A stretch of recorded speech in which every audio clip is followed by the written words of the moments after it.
มาดำนาโนนกันอยู่โคบักนอฝนตกลิ้นย่อย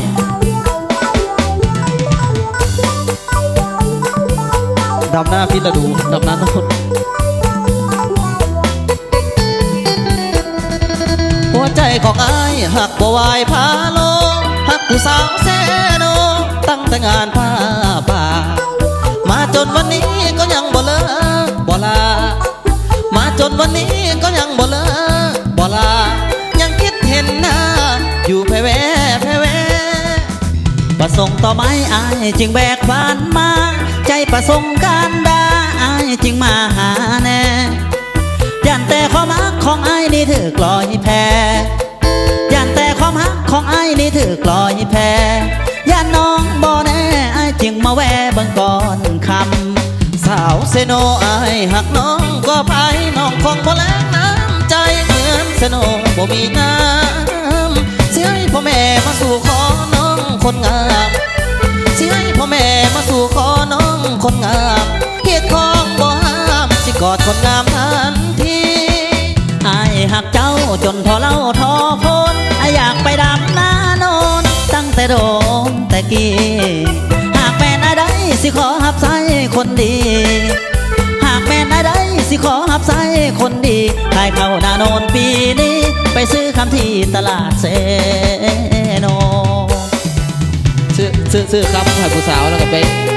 แต่งงานกันบ่ก็ว่าสั้นแหละแต่ว่าหน้าก็น้ำท่วมก่อนเอาใช้ขวดดับนะทุกโนนมันก็โนนแต่แถวเฮานี้มองมันท่วมหลายเลยเนี่ยเอาลูกมันเอาก็ได้ลูกเข่า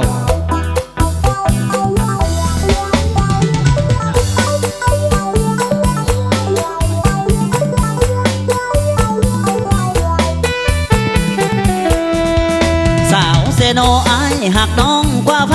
น้องคงบ่แรงน้ำใจเหมือนเซโนบ่มีน้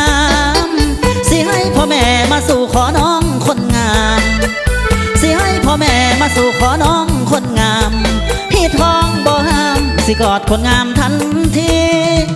อายหักเจ้าจนพอเราท้อพงคิดอยากไปดำหน้าโนนตั้งแต่โดนแต่กี้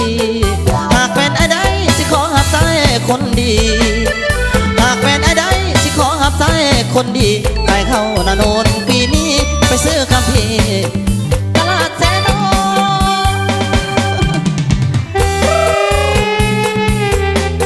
ไปเซโนก็ต้องไปซื้อคำอยู่ฮั่นเจ้นางพอใจเด้อ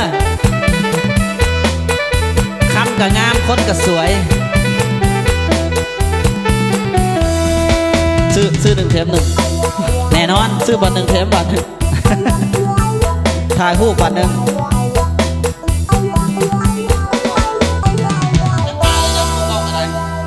ถ่ายเลยที่เฮ้ยถ่ายเลยเนาะเอาโอเคสั่งมั่นใจ